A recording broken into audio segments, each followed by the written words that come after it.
Welcome to another episode with your host, Robert E. Hansen, psychic medium, author, and public speaker. I'd like to share a story about a reading that I did not too long ago. The name, The Rabbit's Foot. A young couple came into my office, maybe a week or two back, and they came in as a husband and wife. They were probably both in their mid-40s, perhaps a little younger. He came in more as a support for her, but in either case, it was a very beautiful thing to see such a connected couple. They held hands, he put his arm over her shoulder, and he escorted her into my office. And when you come to see me, for a lot of people, it's kind of an unusual experience. I'll be the first to admit that. Sitting down with someone who maintains or claims they can have some kind of contact with someone who has died, of course, is a very, very unusual thing for people to willing to accept or to even experience. However, they did come and they sat down. We shook hands and I explained for a few moments exactly what to expect, what not to expect. And I was very careful to explain to them that I'm not speaking to anyone. When some of these psychic types talk about speaking to people who have died, in my opinion, I think it's a little bit misleading. I'm not saying that they're not authentic. It's just the fact that when you tell someone that you're speaking to a dead person, it implies questions and answers and dialogue. And can you ask my grandmother what she ate her last meal? And can you ask my Uncle Tommy what he had, what kind of car he drove, and so on and so on. And when those answers can't be met, questions and doubts arise. So that being said, we went into the reading session and it came very clearly in this energy field that I received that her father, her biological father of this beautiful young lady, had abandoned her over 30 years ago. One night he just came home, he left her siblings, and the mother that he bore the children with. He just picked up, walked out of the house, never to be seen again.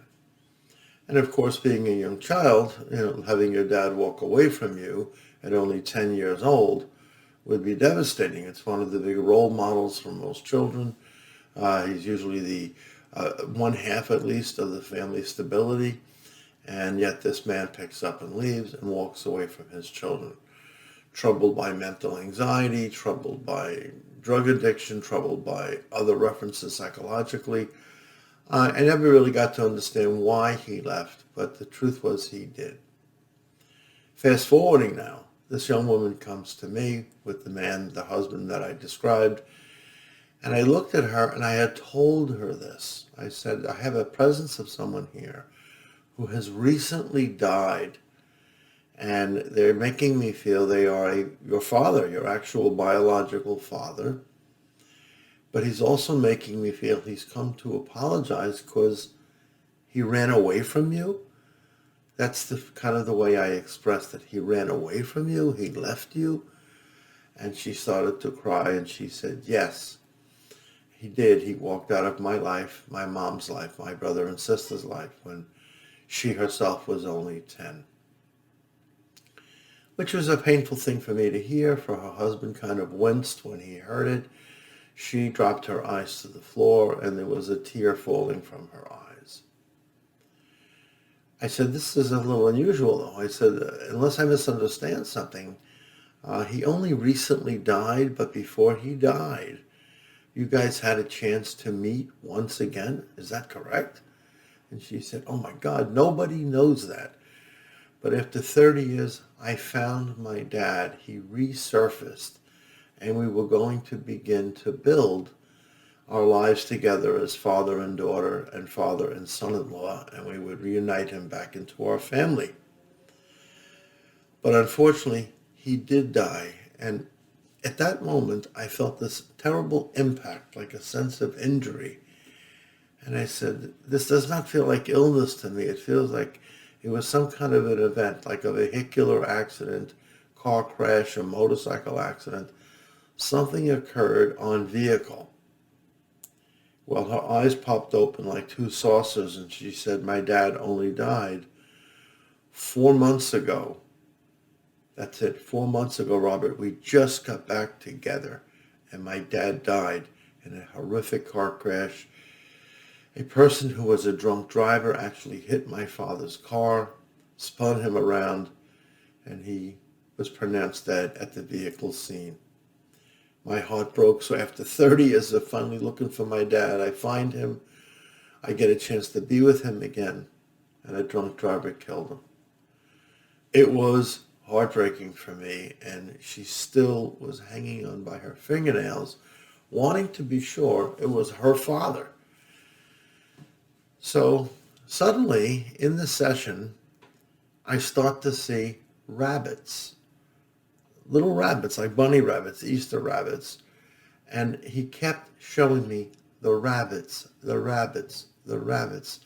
And then I saw rabbits' footprints in the sand. Oh, I'm sorry, in the snow. I kept seeing rabbit footprints in the snow. Her eyeballs popped open. And she goes, what about that?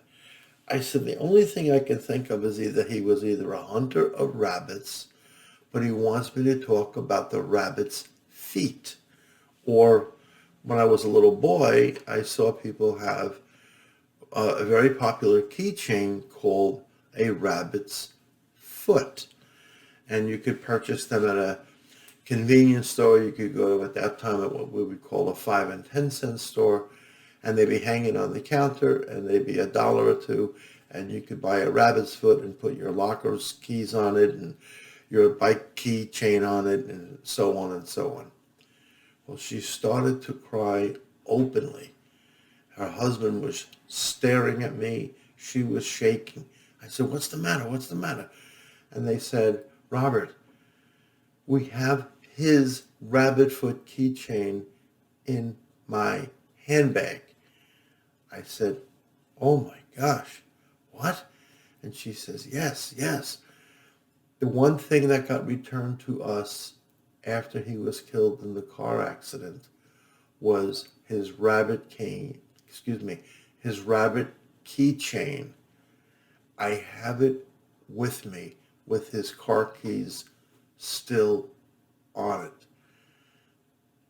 I went quiet, and they both once again stared at me saying, nobody would know that my dad had a rabbit keychain for all those 30 years. And when he was killed, the law enforcement people, the medical people provided us some personal items.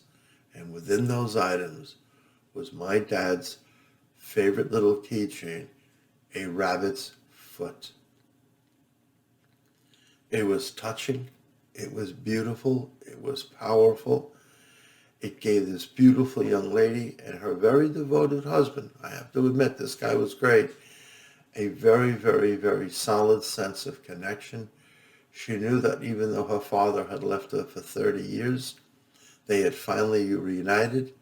They would never, ever be apart again. And that's part of the beauty of the beautiful work that comes in this gift of mediumship that myself and others share with those who are grieving. Thank you for listening.